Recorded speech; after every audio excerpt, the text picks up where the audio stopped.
imagine being in that situation where you've built yourself, you've built your career, you've built community, you've built a lot in the past 9 years, but it's to some extent you feel like it's not yours because it can be taken away.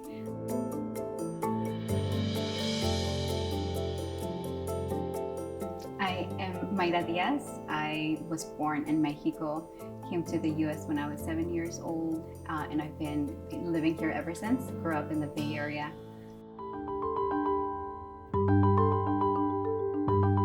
I remember very little from living in Mexico, but I do remember being heartbroken because I was leaving my grandma behind. She's the one that raised me for a few years while my mother was living in the US. And I just remember from that journey just being very difficult, like knowing at 7 years old that I was leaving and not coming back. My mom wanted not only the opportunity to survive, but also opportunities for her children to be able to have dreams, to be able to realize some of those dreams.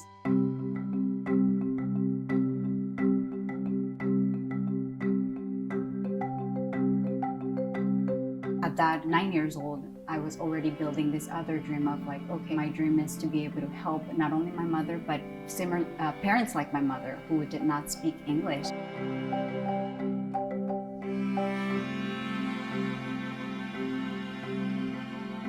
When the time came and I did well in all my AP classes, my AP tests, and I would apply to college, I would have to disclose that I was undocumented. On those college applications, I couldn't enter a social security number. So that was very different from the way that other classmates and friends were experiencing the path to college, that they didn't have to worry about that.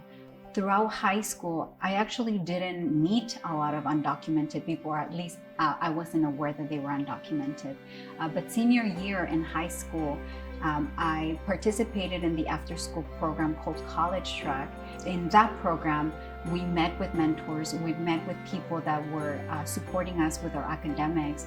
And I remember they gathered all the seniors, talked about the college application, and it was in that process that I met one other undocumented student.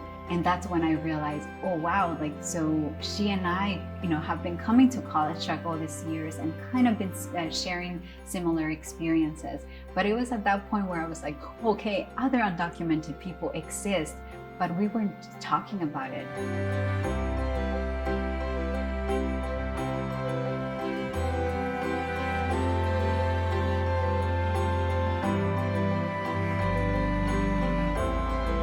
Going on into college at UC Santa Cruz, that's when other students were coming out and not being ashamed of being undocumented.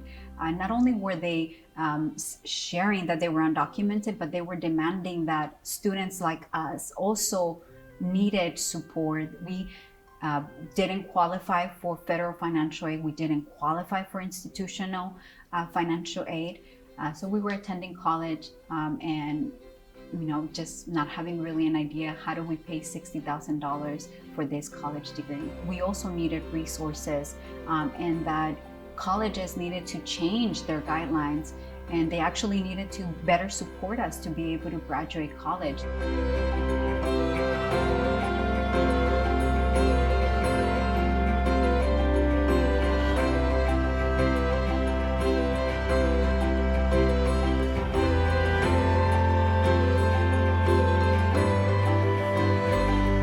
These are young people who study in our schools, they play in our neighborhoods, they're friends with our kids, they pledge allegiance to our flag. They are Americans in their heart, in their minds, in every single way but one, on paper.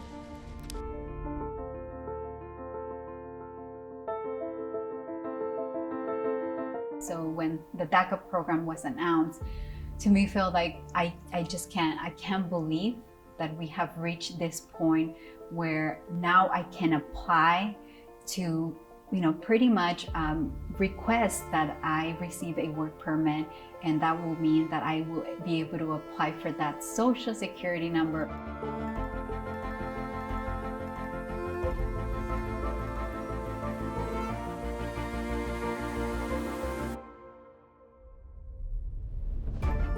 Health prevention is very important, and that health prevention also involves working with immigrants. It continues to involve translating for families that are not able to speak the language.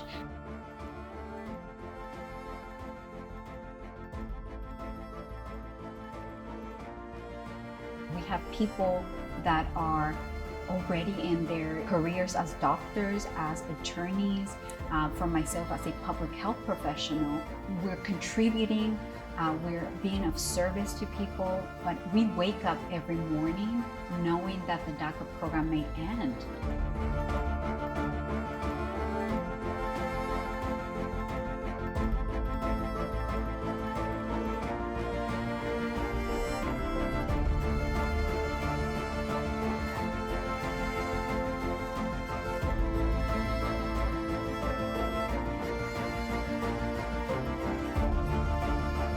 Permanent solution would mean that we finally can feel like we belong in a country that we've been growing up, building our families, and just being able to realize a lot of dreams.